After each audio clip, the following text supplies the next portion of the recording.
Assalamualaikum warahmatullahi wabarakatuh. Bismillah, alhamdulillah, wassalatu wassalamu ala rasulillah Sayyidina Muhammad ibn Abdillah wa ala alihi wa ashabihi wa man tabi'ahum bi ihsanin ila yaumil qiyamah. Amma ba'd.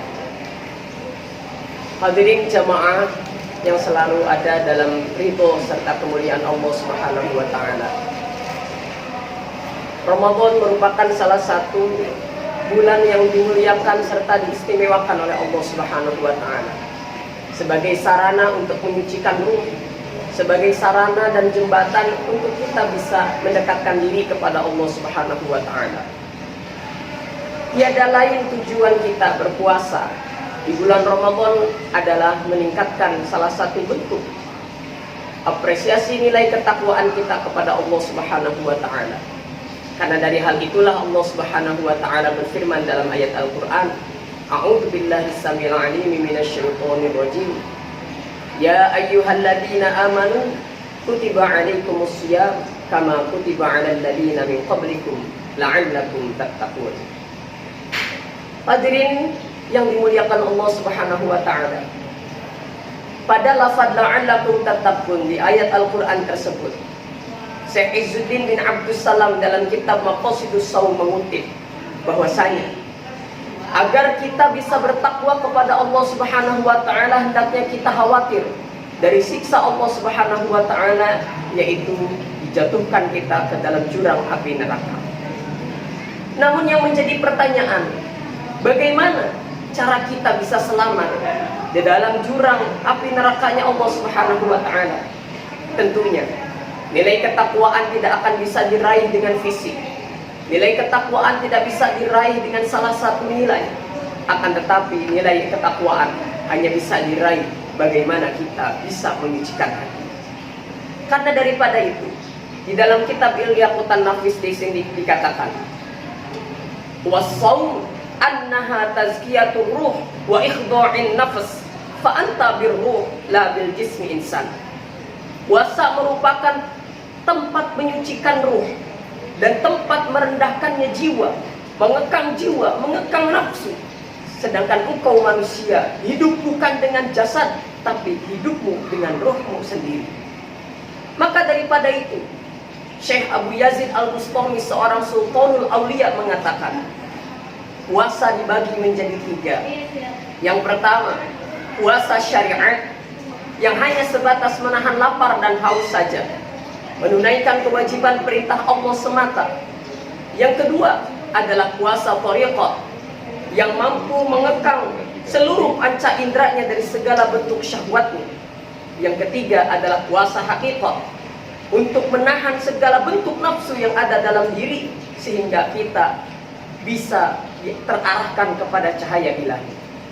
Pun demikian ungkapannya Syekh Abu Yazid Al-Bustami mengatakan, puasa syariat yang hanya sebatas nahan lapar dan haus, 99,9% mereka puasanya tidak diterima oleh Allah Subhanahu wa taala. Kenapa? Karena tidak ada bentuk peningkatan nilai ketakwaan kepada Allah Subhanahu wa taala.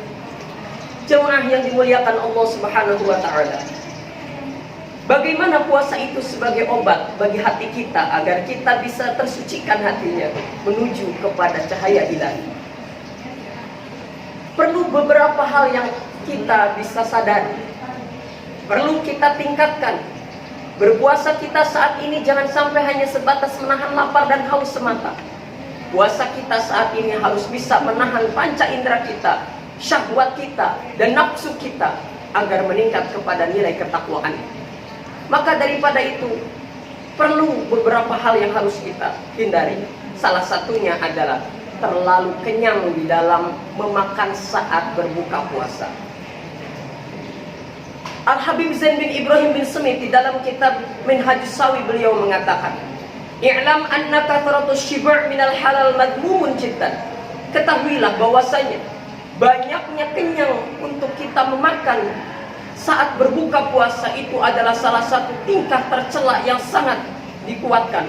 Wa fihi qasawatul qalbi, dan itu mengakibatkan kerasnya hati. Wa futurun 'anil ibadah, dan menjadi lemah untuk beribadah. Wa nasyatun fil injizari ma'a qabaihil 'ada, dan itu menjadi tersebarnya kecepatan kita melakukan kejelekan dalam beraktivitas. Karenanya Al-Imam Syafi'i mengatakan, "Ma syabi'tu mundu sitta asyrata sanatan illa syab'atan tarhatuha min sa'atain." Aku tidak pernah kenyang selama 16 tahun kecuali hanya sebatas 2 jam saja. Li'anna syiba', karena kekenyangan itu mengakibatkan yuthqilul badan wa yuqassiyal qalba. Badan menjadi berat, hati menjadi keras. Wa yuzilul fitnah, akan mudah kita menyebarkan fitnah. Wa yajribun naum, dan akan menarik-narik kepada rasa kantuk. Wa yudhifu sahibahu 'anil ibadah, dan akan memberikan rasa lemas kepada pemiliknya, orang yang kenyang untuk beribadah kepada Allah Subhanahu wa taala.